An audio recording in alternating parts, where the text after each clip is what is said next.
installé les bouchots en 61, je crois. Je crois que c'est 61 que c'est les gens de Charente-Maritime, du côté de Charon, qui sont arrivés. Chez eux, il y avait le Mytilicolas, il y avait plein de choses. Et le gouvernement voulait bien leur donner des concessions. S'ils trouvaient des sites, il n'y avait pas de souci. Eux, ils ont choisi cette baie parce qu'ils cherchaient des sites, quoi. Hein. Et le site-là leur paraissait pas trop mal. Et ils ont dit pourquoi pas.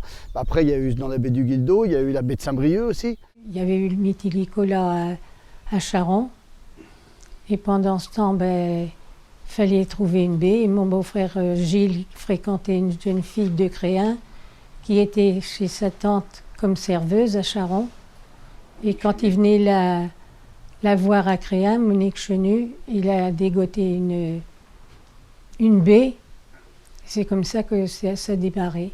Le père Bastard avait un camion, alors ils arrachaient les puits à Charon, qui mettaient dans le camion père Bastard, qui venait à Saint-Jacques. Et moi, je ramenais les deux autres bonhommes pour venir les aider à les enfoncer. Et on repartait le lendemain pour arracher et remettre, pour gagner une année. Parce que on ramassait les grosses moules qui restaient sur les pieux pour faire des boudins, pour nous faire une avance, parce que comme on n'avait pas de sous dans le moment, et puis ça s'est fait comme ça. Je suis devenu conchyliculteur. Moi, je voulais faire ça, j'étais tout môme, j'avais 8 ans, 10 ans, et tout gamin. Mon père faisait les moules, parce que normalement, il n'y avait pas de huîtres, donc il faisait les moules. Et moi, je voulais faire ça, j'étais tout môme. Et j'ai jamais changé d'avis. J'ai fait une année d'école maritime à Paimpol. Et après, je suis rentré avec mes parents à 16 ans. 16 ans, j'ai quitté l'école et je suis arrivé travailler. Et j'ai toujours fait ça. Je suis Denis Garnier, conchyliculteur à 5A depuis 80. Je m'appelle Kylian Garnier. Je fais ça maintenant depuis bientôt 10 ans. Je suis hyper content de reprendre la suite. Et comme c'est mon grand-père qui a créé ça, donc je sais que je vais être la 3e génération.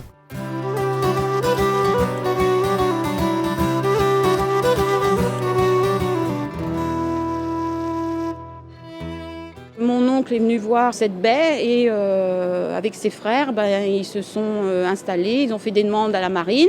La marine a bien voulu et donc ils ont fait des essais. Les premières années, ils ont dû faire une 20aine de lignes. Ils ont vu que ça marchait, donc ils ont continué à exploiter ce genre de truc. Après, dans les années 63, ils ont été attaqués par les araignées et par les étoiles de mer.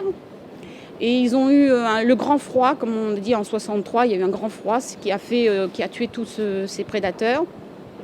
Et c'est comme ça, après que la mytiliculture est venue par chez nous et dans les baies du Vivier-sur-Mer, la Fresnay, Ilion, toutes les côtes de la Bretagne.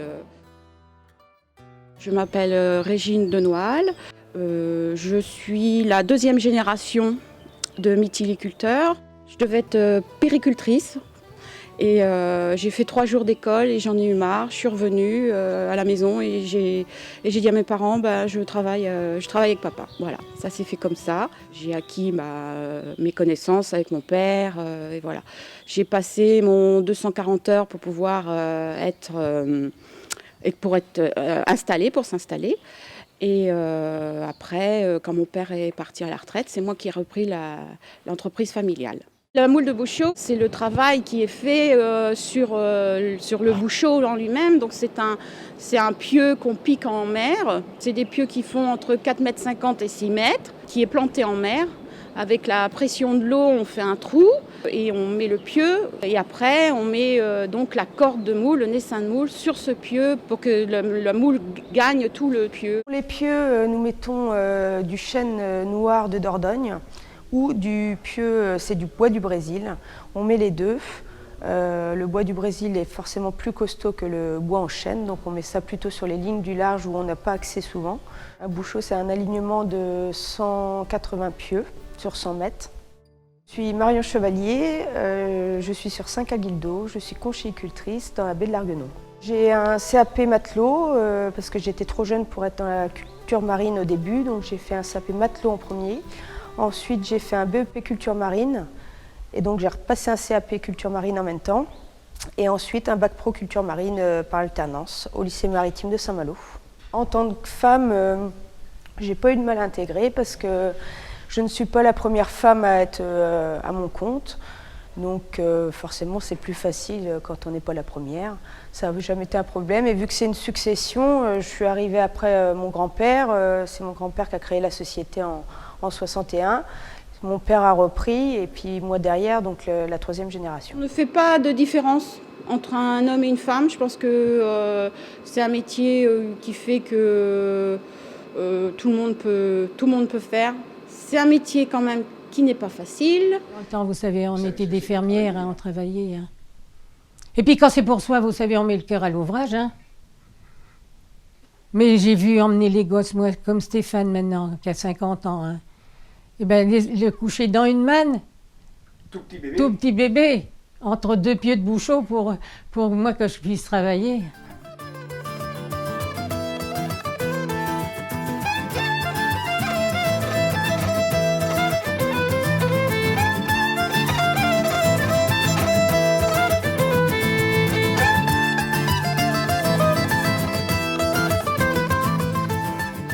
Il faut mettre des filets dessus, des filets de captage. À cause du mauvais temps, on met ce filet pour pas que ça soit abîmé. Malheureusement, il n'y a pas que le mauvais temps qui abîme les moules. On a les goélands qui viennent manger, qui se posent sur l'eau et à fur et à mesure que la mer descend, mangent les moules.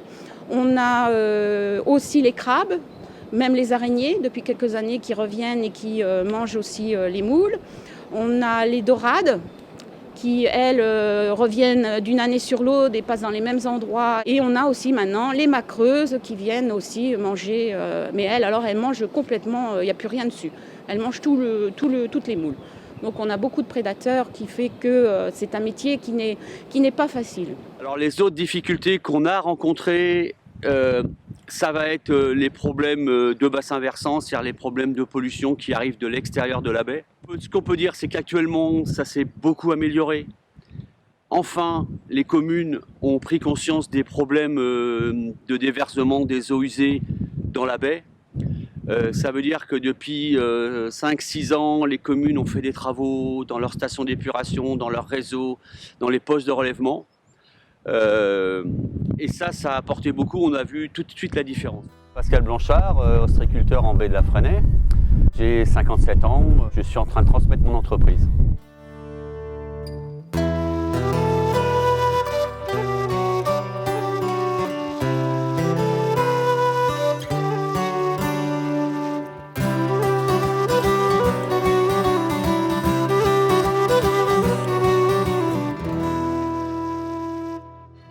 En principe, on s'occupe de nos huîtres, le temps que la mer baisse.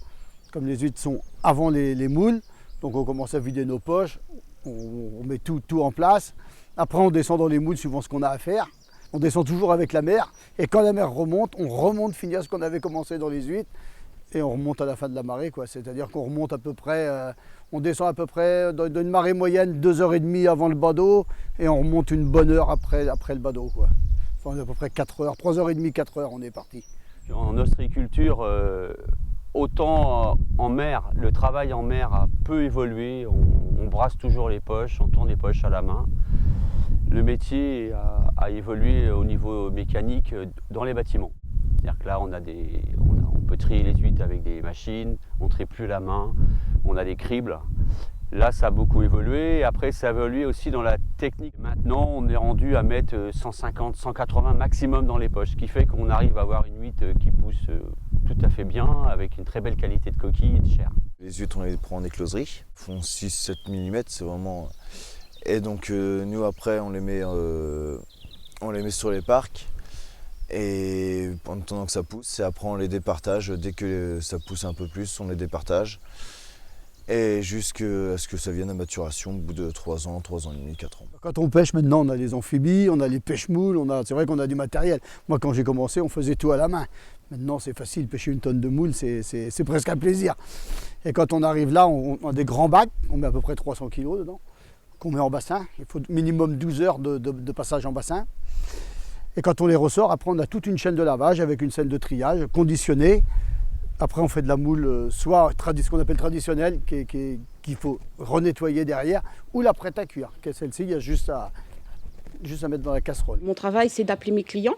Donc j'appelle mes clients et Et vis-à-vis de ce que j'ai de tonnage, on sort les moules des bassins, on les passe en dégrappeur pour les mettre une à une. Après, ça passe dans la machine pour les laver. Elles sont calibrées. Elles passent dans une machine qui s'appelle une débissuceuse qui arrache le crin. Et une autre, si c'est des moules standards, ça passe directement dans les sacs avec le crin et voilà. Donc le matin, c'est ça, c'est les expéditions pour que le camion qui passe, les transporteurs passent à partir de 10h, enfin il y en a qui sont à 8h30 et d'autres à 10h. Et à 10h30, il faut que tout soit fait, que les moules soient faites pour partir dans toutes les directions. On travaille beaucoup en commerce local, nous. Moi, je fais quasiment tous les restaurants de la commune. Pratiquement, je ne veux pas dire tous, ce serait exagéré, mais une grosse partie. Après, on travaille avec quelques grandes surfaces autour de chez nous. Et puis le reste, après, on envoie à des boîtes qui eux, les reconditionnent pour les grandes surfaces, quoi. Mais on fait une grosse partie nous-mêmes. On ne fait pas un gros pourcentage. On arrive à vendre 70% nous-mêmes, quoi. Si vous êtes gentil avec vos clients, que vous êtes compréhensible, ils ne vous larguent pas, vous savez. Ils savent qu'ils téléphonent pour le lendemain matin. Tout de suite, vous êtes sûr d'avoir votre marchandise, hein. Nous, ils téléphonent par exemple à 11h, s'ils s'en vont à la marée, demain il m'en faudra tant. Ils savent que demain matin à 5h, ils vont se lever, puis qu'à 8h, quand le camion passe, c'est embarqué, puis il est sûr d'avoir sa marchandise. On estime avoir à peu près 70 personnes à travailler annuellement dans la baie, plus les saisonniers l'été. Ça représente une quinzaine d'entreprises. Ça veut dire qu'il y a des entreprises familiales où ils sont 2, voire des gens qui travaillent tout seuls, mais il y a aussi des entreprises qui ont 6, 8 salariés à l'année. Donc c'est pas rien sur la côte. C'est des professions qui sont autonomes, qui se gèrent, qui ont leur propre clientèle et qui rayonnent sur toute la France.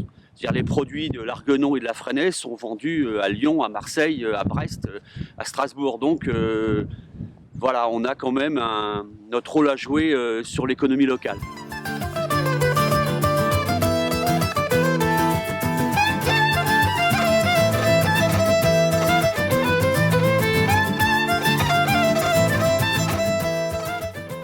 Un bon métier, si les successeurs veulent bien s'en donner la peine, on n'a peut-être pas de l'argent dès le départ, parce que faut. Mais il y a de l'argent à gagner, celui qui veut travailler. On a une relève qui arrive derrière. Ouais. Donc, moi, j'ai mon fils qui arrive. On est quasiment toutes les entreprises qu'on est. On tient ça de nos parents, certains de leurs grands-parents même. Et maintenant, il y a les enfants qui arrivent, hein. Au minimum, on est à la 3e génération, hein. Mais certaines entreprises sont à la 4e. Quand j'étais gamin, je venais tout le temps en fait, les mercredis, les samedis, jusqu'au jour où j'ai fait une marée et j'ai eu vraiment froid. Et comme je bougeais pas non plus, c'était... Et donc du coup, après, j'avais hésité à faire ça. Et puis à l'âge de vers 14-15 ans, là je me suis dit si, je vais faire ça. Et je me voyais pas maintenant, je me verrais pas faire autre chose. Je suis bien dans la mer et non. C'est quand même plus mécanisé, moins dur et c'est à la portée de tout le monde. C'est vraiment à la portée de tout le monde. Donc on recrute. Ouais, il faut quand même avoir la forme physique quand même, comme minimum. Et puis après, il faut aimer ça, il faut vraiment être dedans, quoi. On essaie de motiver les jeunes parce qu'on a de plus en plus de mal à recruter. C'est vrai qu'on n'a pas des heures faciles vu que c'est la mère qui nous guide et donc c'est elle qui nous donne les heures. C'est vrai qu'on fait énormément d'heures en saison, mais après, les heures sont payées forcément. Et c'est vrai que c'est pas évident de recruter à l'heure d'aujourd'hui. On a besoin de 2 styles de personnes. Certaines personnes qui puissent à la fois aller sur les parcs et faire l'entretien du matériel. Parce que ça, c'est important. On a un métier agressif pour le matériel. On est tout le temps dans l'eau de mer, donc il faut être capable de faire l'entretien. Donc, c'est vrai que chaque entreprise essaye de recruter quelqu'un qui est apte à faire de la mécanique. Et il faut des gens motivés par le travail physique pour pouvoir aller en mer à des heures qui peuvent qui changent tous les jours, quoi qu'il arrive. Et les jeunes sont le bienvenu, même sans formation. C'est pas un souci pour nous.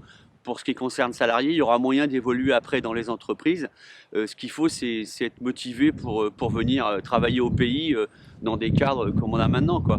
Avoir le Fort Lalatte comme arrière-plan au travail, il y a plus dur comme bureau, quoi.